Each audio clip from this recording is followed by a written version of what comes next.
$600 pension 10, 15 years ago won't buy much of anything here today. And why the millennial generation is starting to give up because they can't afford to get a good job or own a house. 8 million Venezuelans voting for this assembly, saying it's actually less than 3. It is. And people are going to start rioting in the streets. Was reported to have asked Putin for military support that would help him stay in power. We will make America safe again. And yes, together, we will make America great again. And they ignore him. And 8 more years goes by till Bernie himself finally admits to his sons, hey, I've been running a Ponzi scheme.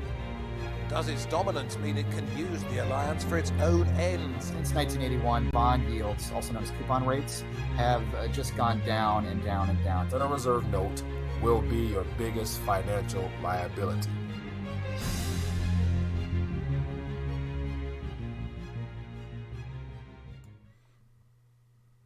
We're live. RTD Live Talk. Detroit's #1 late night YouTube talk show. So running late as always, but we're here nevertheless. So let's make our time together worth your time as well as mine. So welcome to the stream. My name is Mike, the host of RTD Live Talk, Detroit's #1 late night YouTube talk show. Happy to be with you guys this evening. As you guys can tell from the title of tonight's stream, we're going to be talking about Secretary of Treasury Steven Mnuchin and a major conflict of interest that a lot of people may not be aware of. So we're going to talk about that, and I'll share some recent thoughts that he commented on in regards to this whole banking liquidity issue, which spells trouble for sure. And so it looks like they're willing and wanting to possibly consider backtracking the very policies they put in place to provide liquidity in case of an event that could be a systemic event at that would keep the taxpayer from footing the bill. So it looks like they want to walk back on some of those policies. So when they suggest stuff like that, that lets me know that it's probably coming if it's not already in the works. But with that being the case, as always, if we have any new viewers, let me know where you're watching from via the chat right here, or there's a number above my head, 313-462-0027. Give me a call. Let me know what's on your mind. And as well as I realized last night, we had such a great discussion, a lot of great calls of whatnot, and I actually forgot to get to the main article. So tonight I got to definitely stay focused, stay on track, and get to the primary article that the stream is about. So I want to do that. So I'm going to start off with that right away. I'm not going to waste any time tonight. So we got Spirit King, we got Max Strong, we got Boots on the Ground, we got Scott, we got Low Blood Pressure. We got Nathaniel. We got LT Flying. What else we got? We got James. Says, oh, yeah, baby. RTD in the house. Appreciate it, James. Says, David from Arkansas. How you doing, my friend? We got P-Phil 56. Hey, Mike. Finally can catch you live from Tucson, Arizona. Welcome, Micah. We got Rashonda from Washington State. Sounds good to me. On the West Coast. Totally not QE, guys. Definitely not. So with that being the case, let me get right into this very first article. As always, if there's anything else you guys want to touch on, we got Willie Coyote from Princeton, Indiana. Appreciate you tuning in. And so as always, there's more articles than I can ever touch on. But if you have things of interest to you, put it in the chat or call in. Let me know. We'll touch on it. But before I get actually bent out of shape, let me get to the primary article for this evening. And I want to share with you my thoughts on how when something smells like something's burning, like in the banking sector, something's going on. And so when I see articles like this, it really got me wondering, like, man, they got to pull out all the stops to keep this narrative going. And I want to start with the very first article. So let me pull it up on the screen here. And apart from the title, haven't really had time to go through it, but I did catch a little bit of the commentary from some other people. And so let me get it right into it. What is this? What is this right here? Got a little glare on my screen. But anyway. All right, it says Mnuchin open to looser bank liquidity rules backed by Dimon. So we have Jamie Dimon, JP Morgan CEO, that's okay with Steve Mnuchin, who is a part of the United States government. So here's the issue right here. He's the Secretary of Treasury of the United States of America, meaning that he's the head honcho for our financial accounts. He's the one that is responsible for writing the checks, in a sense, for Uncle Sam. And so here we have him interjecting his opinion and thoughts about the banking sector. And technically speaking, I'm not sure of his actual role when it comes to overseeing the banking sector directly, as opposed to the Federal Reserve supposedly having that primary responsibility of doing such. But it got me to thinking about, why would he be so concerned with the liquidity aspect, outside, of course, the fact that it would derail the expansion? But Mnuchin he doesn't too often comment on the private banking sector. He usually leaves it up to the Federal Reserve, and he'll talk about, Jerome Powell being the one responsible for that. And unless a bank gets in trouble, then he interjects, such as Wells Fargo's and all those fake accounts and stuff like that. But give you an idea what's going on here. It says U.S. Secretary Steve Mnuchin is open to loosening financial crisis regulations that have stifled liquidity rules for big banks to relieve possible cash crunches in short-term funding markets. So liquidity rules designed for big banks were implemented as a part of the Dodd-Frank Act that was designed to help regulate and help provide a cushion for the next economic crisis, so that the banks would have more than enough capital on hand to not have to go to the government for a bailout. But they never mentioned that all the funding that will be provided via QE for, was it 6 years, give or take 7 years, was used to buy back corporate shares, boosting stock prices, lining the pockets of a lot of executives, to where the capital they should have been holding on to for times such as this, they've already spent it. So whatever they do have now definitely is not enough to cover their liabilities, on top of the fact of them not having enough actual liquidity assets in the hand. This liquid form. They're sitting on so many treasuries and mortgage-backed securities and all that junk that they packaged up, that they don't have enough cash to do business amongst themselves, or that's what they tell us. But it says Mnuchin said in an interview today that he has spoken to Jamie Dimon, chief executive of J.P. Morgan and other banks, about how to avoid liquidity problems. Quote, the banks have raised an issue around intra-day liquidity, and that is something that makes sense for regulators to look at. Mnuchin said in Tel Aviv, his first stop during a 11-day trip through the Middle East and India. So here's another thing. What exactly is Steve Mnuchin, the Secretary of Treasury of the United States of America, doing on an 11-day tour, primarily going to speak with other finance ministers as well as central bank chairmen about how they need to all get in sync right now? This is a crucial time in our economy. All these countries that he's touring, they need to get in sync. So the very comment about, it says, repo glitches have cast a spotlight on how thoroughly the environment for short-term funding has changed since the 2008 credit crisis, according to bank executives. So here we have bank executives chiming in on the Secretary of Treasury thoughts on how they need to loosen up the capital restrictions that will probably remove a little bit of that insurance that the banks needed to set aside for depositors' sake, and now be able to shift that over to where they can now, I guess, get back to normal operations. But what about the next crisis? What about the next crash when it happens? They're basically saying that there definitely won't be any insurance policy money sitting around that was supposed to be the cushion. So when that time comes, who are they going to have to turn to? They're going to have to turn directly to the Fed as to what they're doing now. But what I want to actually touch on, and hearing Steve Mnuchin share his thoughts on how it's probably worthwhile. He's been speaking with Jamie Dimon and all the other executives about how they can ease this crunch on liquidity, so that eventually they're hoping that the Fed can back down on this repo situation. But it got me to thinking about Steve Mnuchin, who's the Secretary of Treasury, his origin in and of itself, and who he truly, what boys club he's truly a part of. And so I figured I would just find out, because it's been a while. So here we have Steve Mnuchin's resume. So let me give you his resume. So as of now, this is the first time this gentleman has been in the position working for the government in a public nature. So technically, he's a public servant right now. He's the person that's in charge of writing the checks and clearing the checks and all the balance aspects for Uncle Sam himself. But I'm thinking about, this definitely is a conflict of interest. I knew it was one back in the day because of his origins, but I really didn't dawn on me how he's more obligated. He's only been Secretary of Treasury for 2 years. February 13th, he was put in office by President Trump as a part of whatever agreement President Trump had to go play along with whoever he had to, shake hands with and play the game with. So Steve Mnuchin is not a true public servant. He's a paid and bought for individual, in my personal opinion. And with 2 years working for the government, and if you look at his background, he graduated from Yale. We all know that's the big boys club. And then he worked for investment bank Goldman Sachs for 17 years, eventually becoming chief information officer. After he left Goldman Sachs in 2002, he worked and funded several hedge funds. Mnuchin was a member of Sears Holding Board of Directors from 2006 to 2016, and before was Kmart's board director. So think about this. Sears and Kmart I think they're all under the same conglomerate, but to my knowledge, they're both bankrupt, going out of business, and they're going bye-bye, like stores sold, liquidation, bankruptcy, all that stuff like that.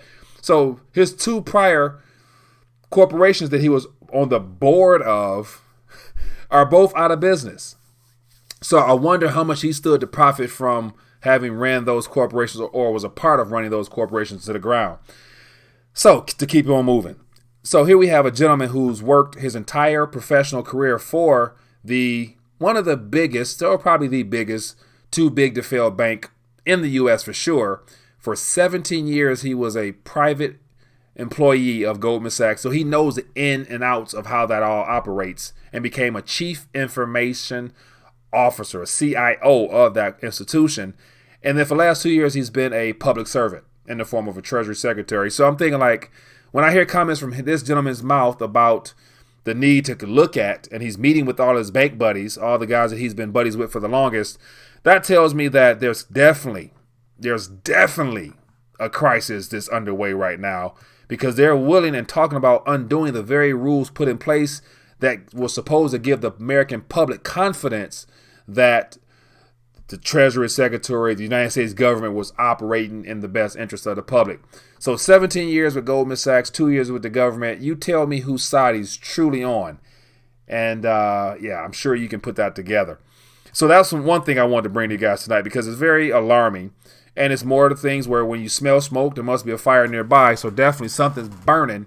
And it looks like they're going to unwind some regulations put in place, possibly. That's part of what they're going to be talking about. Then we're going to more than likely have a Fed cut tomorrow.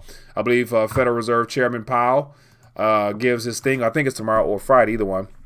But they're going to be dropping rates this week and announcing some other form of tool out the toolkit. So look at where all this is heading. We're heading directly to a complete meltdown of our financial system, and the banking sector will lead the way more than likely, because they're showing signs of it now. So think about this. The too big to fail banks are the biggest issue we have when it comes to how our economy works, because it's the lifeline of our economy. Now, with them undoing regulation or considering undoing regulation, that means that who will be left on the hook again for losses? Even though I've read, if you're new to the channel, I've read a couple weeks ago about the banking resolution policies implemented by all the too big to fail banks, which basically says how they're going to unwind things when there is another downturn or economic crisis. And ultimately, every bank has put it in their documentation that they'll be filing for bankruptcy. So they've already broken down the assets of all those too big to fail banks into subsidiaries of all types and throughout the country, throughout the world.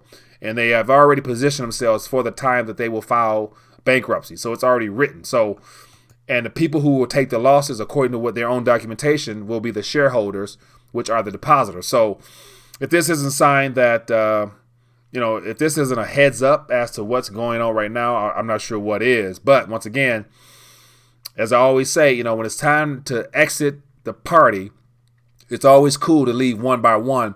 But when the alarms go off officially and everybody rush to the door, unfortunately, everyone's not going to get out. So there'll be a lot of monetary / financial casualties of this monetary destruction that's underway. So I wanted to make sure I got that out the way. So that was the primary article I wanted to touch on. So now I'm open for discussion. So whatever else is out there you guys want to touch on, definitely let me know. So I'm about to go back to the chat. I've missed a couple things here. So let me see here. I saw something that was highlighted. So this is from Pat. It says Dodd-Frank Act was gutted at the last minute of any real consumer protection. Mnuchin was traveling to the big Masonic lodges in the Middle East. I'll bet you $1.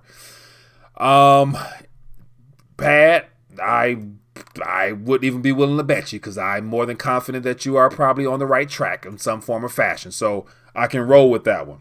So I'm not even going to put up a piece of paper on that one. So I can feel you. And so 17 years as a Goldman Sachs employee, you tell me who his allegiance is to. And the thing about this, he definitely qualified for a pension or a hefty payout, or he's going to get he's going to benefit in one way or another from his former employer because he made it to the CIO status. So he probably obtained multi-millionaire status during that time frame, because from a couple weeks ago I talked about how it looks like Goldman Sachs will be leading the way in cutting. Let me actually pull that up. Goldman Sachs will lead the way in cutting their bankers' pay due to the fact they're shifting away from the conventional style banking model, and they're shifting more towards a digital algorithm software-based products and services where actual manpower won't be needed. So it was I think the average salary for the employee in the banking sector, especially Goldman Sachs, was $500,000 or so, if I'm not mistaken. So I'm about to go through the catalog real quick and find out that article that I pulled up. So here it goes. So 1 week ago, it says Goldman Sachs is slashing employee pay. And so no need for employees anymore, basically is what it was all about. And so definitely there's some articles here as proof that this is not just me talking trash. This is stuff that actually is being reported in mainstream news. So when it's mainstream news, it's already old news. But we got a caller. Let's find out what's going on. Hello, caller. What's your name? Where you calling from? Hey, it's Boots on the Ground. I'm in Pennsylvania right now. Boots on the Ground from Pennsylvania. How you doing, my friend? What's on your mind tonight? Fundamentals, dog. Fundamentals. All right. Give me some. Well, I know you're talking about everything right at its peak. Mm-hmm. And my thing is that it's not going to go down just yet. There's not enough little dogs in the market. Yeah, but think about this.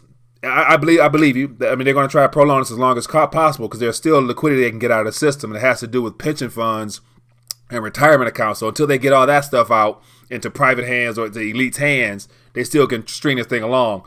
But you think about it, the millennials and younger technically are tapped out because they've not been able to work and earn enough to really have much to lose. So who stands to lose the most? And it happens to be the baby boomer generation. And it's 70, 80 something million people in retirement or heading to retirement. So that's trillions upon trillions that they can siphon off before they shut this thing down officially. Well, the baby boomers don't have that big of a impact as you think, mm-hmm. because they already voted for. You got to understand that these people are greedy. Mm-hmm. They already got the baby boomers. They're trying to get the Generation X now. So what exactly are they going to be trying to get? Well, what they're trying to get the residual or the remnants of the people who still believe in saving, and still believe in retirement. The remnants. That's different. The people who took up on trying to save for a future. Yeah, and the thing with that is from the stats we've been given over the last couple of years about how people can't pay a bill and they got to use credit cards for $1,000 and there's not enough disposable income. So those remnants, of course, they add up. Those crumbs add up big time. But I think that's a waste of effort. But I mean, obviously, it's really not a waste of effort because mm-hmm. what you haven't happened. Mm-hmm. Because I am a baby boomer, mm-hmm. and I can tell you from, that's why my name is Boots on the Ground. Mm-hmm. We share information with both baby boomer crowd and Generation X crowd. Mm-hmm. And one of the things we both realize is that pensions ain't the way to go. Yeah. And that you have things like Robinhood, Bitcoin, and other short-term where you can get your gains up real quick. Yeah. So we're all looking for that thing. That's a good one. And the only reason why I'm telling you about that is because the market in the U.S. is not very profitable for people like us. Yeah. Because we're savvy. And don't cut us out, man, because Generation X is savvy. Yeah. And we're all looking at that stuff. We're going like, but damn, I can't put my money here and I can't put my money there. So where we put our money at? And one of the things that's really popped up to the mind is that people is looking at foreign interests and people at foreign markets, foreign trade, foreign exchange. Mm-hmm. And you have a lot of us in that gap that are looking at foreign exchange. Yeah. Okay. Well, hey. And the other thing. Go ahead. Yeah. Just one more thing. Okay. Go ahead. One thing that we all been looking at is that the people who were supposed to cash in for the correction, they never cashed in. They were supposed to cash in this year. Mm-hmm. They never cashed in. It's only been propped up. So we all looking at it. Yeah, that's okay. Hey, boots on the ground. You definitely got your ear to the ground on that one. So I appreciate you for sharing that insight there. So I like how you say the remnants. So sounds good to me, man. I appreciate your insight on that. That's definitely helpful. Thank you. All right, no problem. All right, be good. Yep. You too. Bye. Yeah, man, that's good stuff there. The baby boomers are savvy, and so definitely I'm hoping that it's possible to wake up or connect with more than enough baby boomers so that they'll be aware that if they are expecting some promises, you might want to second guess those promises. And if you can get access to those funds as much as you can of it now and put it in your own possession and do something with it.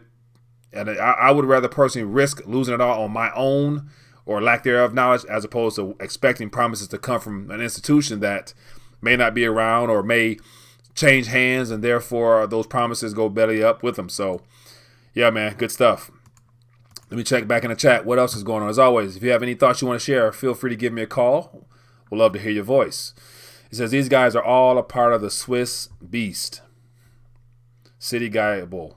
Appreciate that. BC Matrix, ex-Secretary of Treasury, comes from Goldman Sachs. Yeah. Has anyone watched his Housing Committee interview last week? I caught a little bit of it, but it's all politically correct speech that's pre-scripted out, and it's you don't get much from it other than the fact that they've been trained and told deliberately to beat the bush and give them some talk that is always promising. Every political figure, every banker, central banker, they always speak from an optimistic viewpoint. And so some of the Federal Reserve people have been sharing their opinions too much, where Jerome Powell had to put a muzzle on his banking buddies saying that, hey, let's dial back on our own personal opinions and let's keep it scripted like we're supposed to. And so I thought that was funny when he told people to shut their mouths, in a sense. It says Trump didn't drain the swamp drained. Yeah, so that's exactly like, the swamp. And that's one thing that I had a question with when he ran for presidency, is exactly who is the swamp? Like, how do you categorize the swamp? And so there's a lot of vague terms that have been thrown out over the last couple years: the swamp, the elite, the establishment, and they're all we've kind of put into a pool of who they could be and what institutions they are and what clubs, what boys clubs, what entities and institutions, but we haven't really called out names directly. The mainstream media will not be allowed to call out names directly or families directly because that's a no-no. So once again, we're chasing a ghost. They're promoting like draining a swamp. What's a swamp? The swamp is a system itself. You know what I'm saying? So like, how do you get rid of the entire system when everybody, especially lifelong political figures, are geared towards doing whatever is in their best interest or in their special interest party's best interest to make sure that the same perspective and the same narrative continues on, even though it doesn't work, but yet that's by design. So yeah, interesting. What else we got going on here? I see says Rethinking the Dollar says Mnuchin and his trophy wife are the puppets of a higher power, the elite families that claim their wealth back to the Roman times, whose names will never be listed as the richest. Yeah, that's a great that's a great point there. I always find it interesting how you have people who are categorized as the richest. And I find it to be very funny that the mainstream narrative, people in general, can buy along with that, because it's easy to believe because you don't know anything different. And so it's like saying that you're the best at something, or I'm gonna leave that alone. But anyway, so I'll actually pull up this here. So I think this is interesting. So we can take a look at this based upon the recommendation by Mr. Pat about how the people who are labeled the richest in the world, they are not the richest. They can't be the richest because they're using they're determining that number that they have of liquid wealth in the form, or not liquid wealth, but just in fiat currency wealth, in a very same currency that's owned and issued by a private corporation. So I would imagine the people who have the actual shareholders of the Federal Reserve will definitely be the richest, because they've been running this Ponzi scheme for 106 years now. So the families that have those shareholders are the ones that profit. So think about it. The Federal Reserve is broken into 12 branches throughout the country, and the two big to fail banks own shares in each one of those banks around the country. And then those very same banks themselves are publicly traded companies that are owned by whoever. So it's good to say Goldman Sachs or JP Morgan Bank, more than probably an overwhelming majority of the shares, if we could ever find out what they are, is owned by, I would assume, the Morgan family. I would assume, which means the Morgan family not only owns an overwhelming majority of JP Morgan Chase and all its banks that it owns, but they also own a portion of that share to the Federal Reserve itself, because those companies are interconnected. So all the too big to fail banks, in a sense, may have shares in the Federal Reserve Bank, as well as publicly traded companies. And those same banks also have shares, more than likely, in all the reserve banks on the planet. And pretty much every country, there's only 3 or 4 countries that do not have a reserve bank that's interconnected through the BIS, which is also probably owned by the same people. So they can't be the richest. So Jeff Bezos can't be the richest person, because his wealth is peanuts in comparison to the people who actually own the currency. So just looking at some of the things here. So here's by state, some of the richest individuals by state. So in Alabama, we got Jimmy Rain, $900 million. We got in Alaska, we got Leonard Hyde and Jonathan Rubini and families, $300 million each. And so let me see Michigan. Where is Michigan? Who's the richest person in Michigan? So Dan Gilbert has 6,800. So I think that's 68 million, if I'm not mistaken. That can't be right. Billion. 68 million. Yeah, 68 million. Oh, no, 6.8 billion. I think that's billion. So, yeah, I think that's billion. Yeah, it is billion. So, Dan Gilbert has $6.8 billion. And so on. So, the thousands, then you add 3, that's million. So, New Mexico, Mac Chase is 700 million. So, the Oregon, we got Phil Knight and family. The Nike gentleman, he's 35 billion, it looks like. So, yeah, so these people here have billions. But yet, you think about it, when the central banks have printed trillions upon trillions, I would imagine that, the shareholders of those too big to fail banks probably got pallets upon pallets of paper sitting in a vaults, and they got access to the computer keys, so they can send funds to wherever they want to send it. So, yeah, that's just a little side note there for those that may have been wondering how this system is held together. Yeah, so Dan Gilbert has Michigan on locks. Everything downtown Detroit is Dan Gilbert owned. Says, would Israel exist without Hitler? The Gematria Code. Would Israel exist? Yes, Israel will exist. And would they be a state? Probably. They probably wouldn't be considered a state, or a country rather. But they still would exist. Why? From a spiritual standpoint, according to the Bible, they're God's chosen people. Therefore, God will keep a remnant on this planet until he returns, if you are of the Christian faith. So, yeah. It says DuPonts are a pretty powerful family, as well as the Rothschilds and Rockefellers. Okay, so yeah, I'm sure they're on our list as well. So no doubt they got their hands in on owning the banks that own the banks that own the banks, which prints the currency. So if you own the bank that prints the currency, definitely you probably qualify as one of the richest, because you can just go eventually find your way to the computer and bring a couple things into existence. Reggie Moss says, does anyone remember when the office of U.S. president was held in high esteem? Now both party focus is to remove from office. No thought to the welfare of citizens. Obama, now Trump. Is the system broken? Reggie, great thought there. And that's one thing that this current political chaos that we've entered over the last 2 years especially has really tarnished the reputation of that office, because it was always labeled as the most prestigious position to have on the planet, because it's the leader of the free world. It's the commander-in-chief of the strongest army and strongest this, whatever they try to sell us as a part of the American dream concept. But the office is still a respectable position, because the decisions and thoughts that come from that will impact us all. So regardless of our personal viewpoints, beliefs, or whatever, for me personally, from a biblical standpoint, I'm instructed to obey my authority figures, whether I like them or not. That's not on me. That's on the Lord to deal with that particular position, because ultimately Trump is in power over God's people. So, Trump will have to answer to the maker of all of this, regardless, whether it's in this life or the next. That's between him and his creator. So I'm still told to respect that position, regardless of the outcome of it, because ultimately all power comes from the Lord, if that's what, if you believe in that. And so with me having that particular model there of the belief system, I respect it regardless of who's in it. Me personally, I wasn't an Obama fan. I was back there talking about him as much as I could, because I wasn't able to understand exactly who he worked for. So, but the position, I got to honor the position. So that's just me. It says, if you have $20,000 to invest, how would you invest it? Lawrence Frank, that is a great question.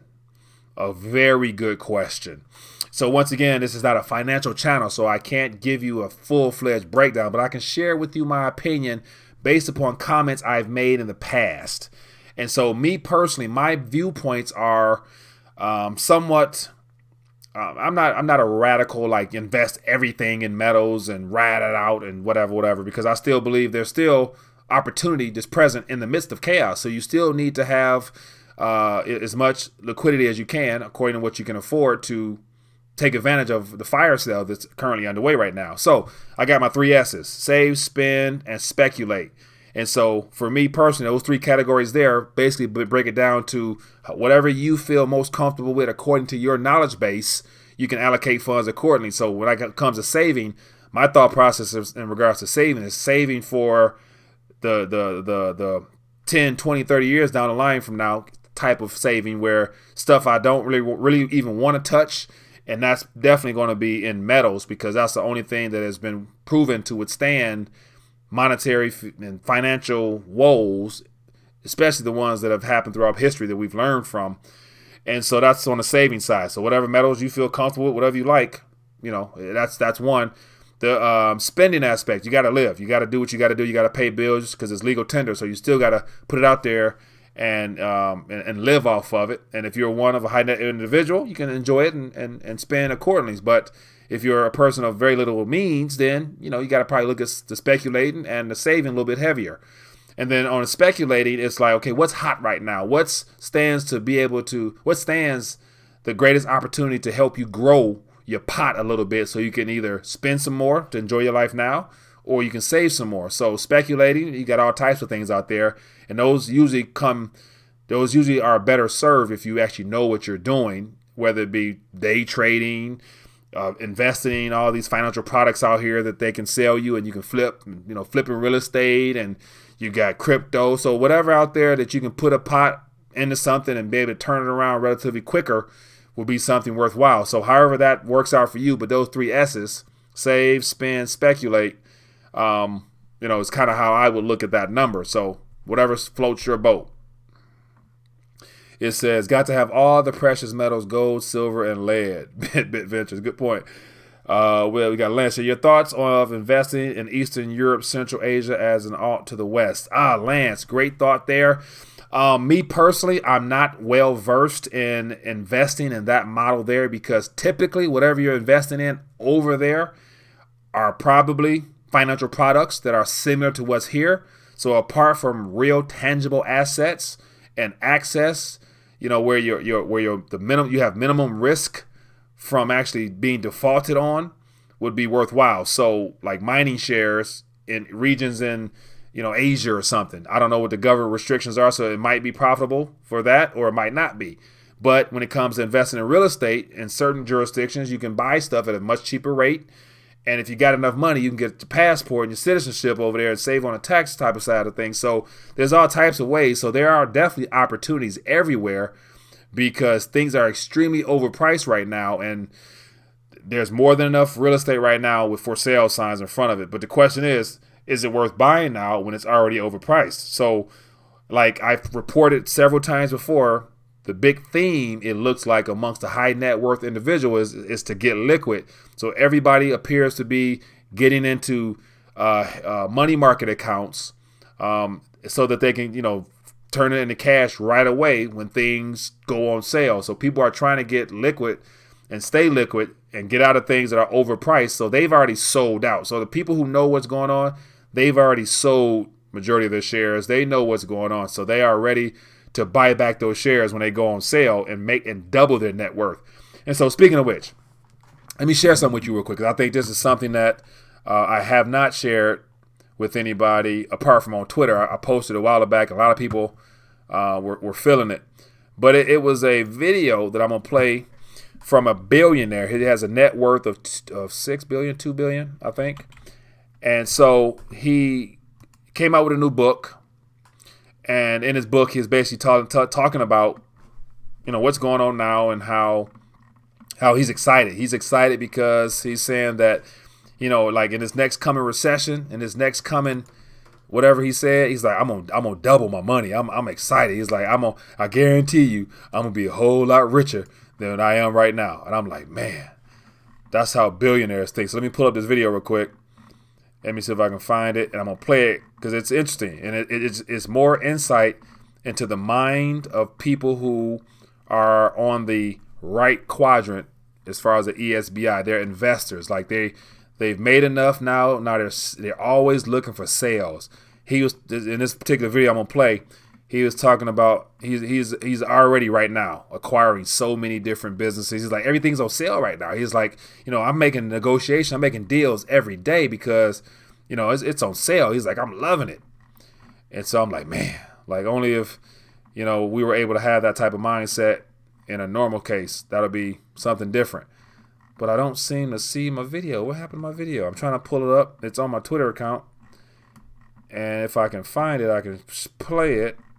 Because it's definitely something you guys want to. I know you guys would want to hear this. But it looks like it's not present for some reason. Let me see if I can find this.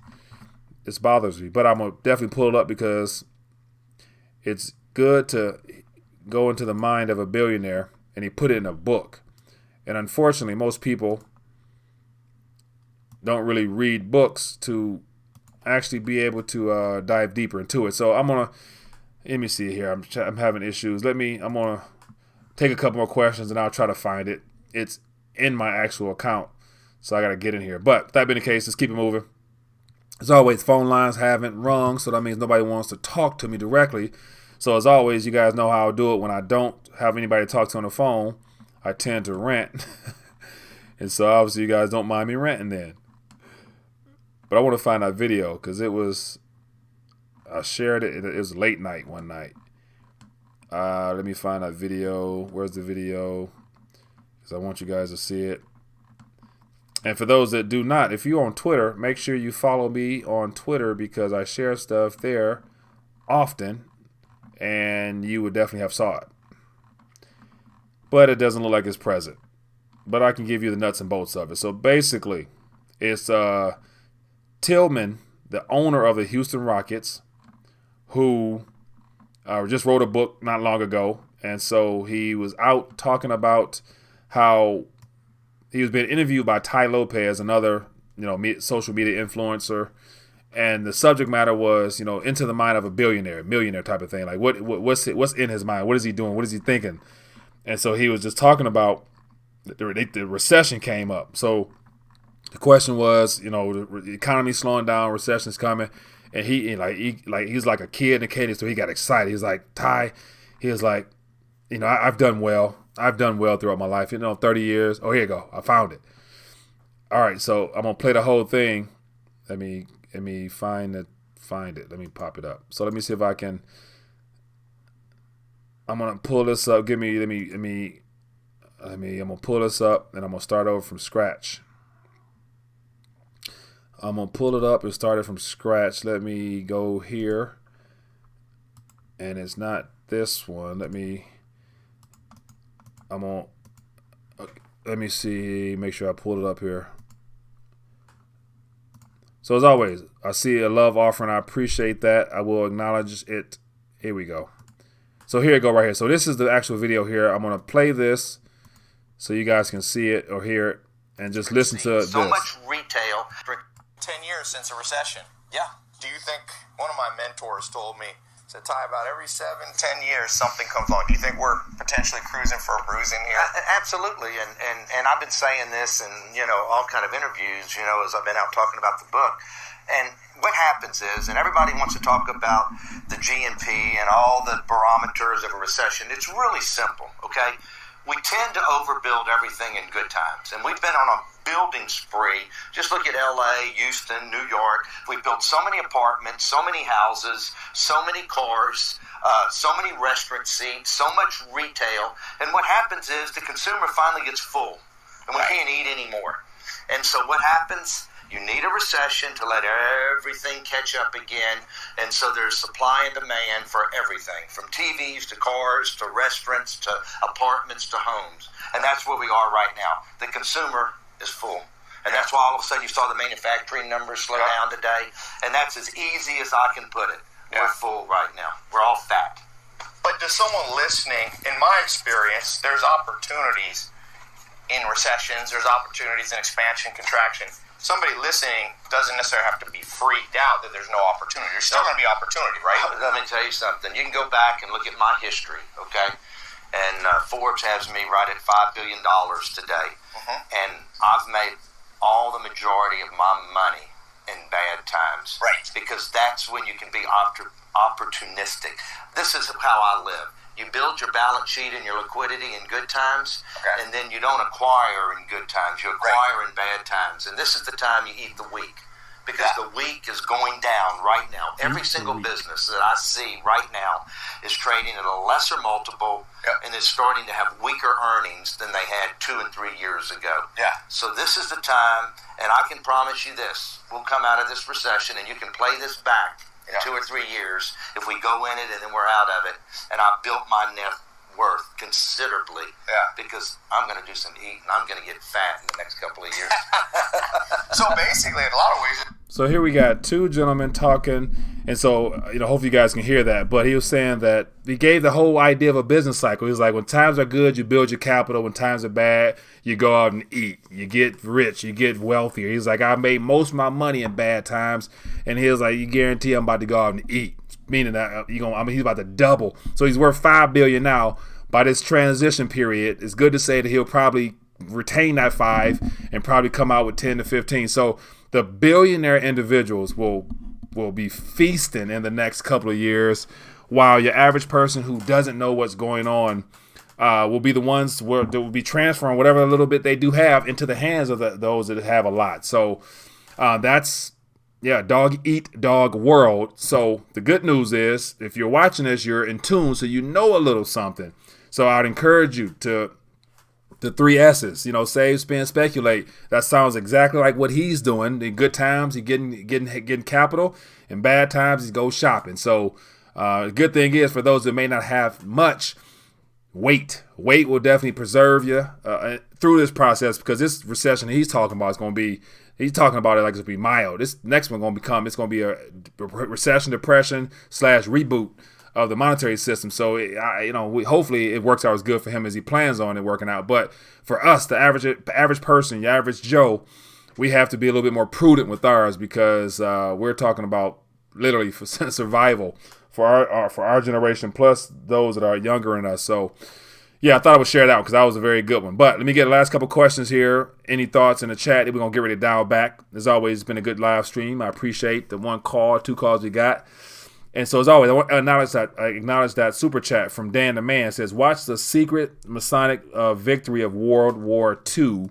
So I'll actually, I'm going to actually highlight that and pull that up so I can definitely take a look at it. Dan, I appreciate that love offer, my friend. Thanks for your support. What else we got here in the chat? And then also for those that are tuning in, got a couple good interviews coming up this week. So definitely, you guys, stay tuned. And what else we got? Nothing here highlight wise. So looks like we're going to get ready to dial back. Looks like we're about to get ready to dial back. And with that being the case, everybody's been great hanging out again on Tuesday night. We've been about 45 minutes or so. Got a lot of things covered. Got a chance to share my thoughts and opinions. And as always, this is all just edutainment. This is not financial advice. This is just information from one man's mind to yours. Now you go do your homework and do what you got to do.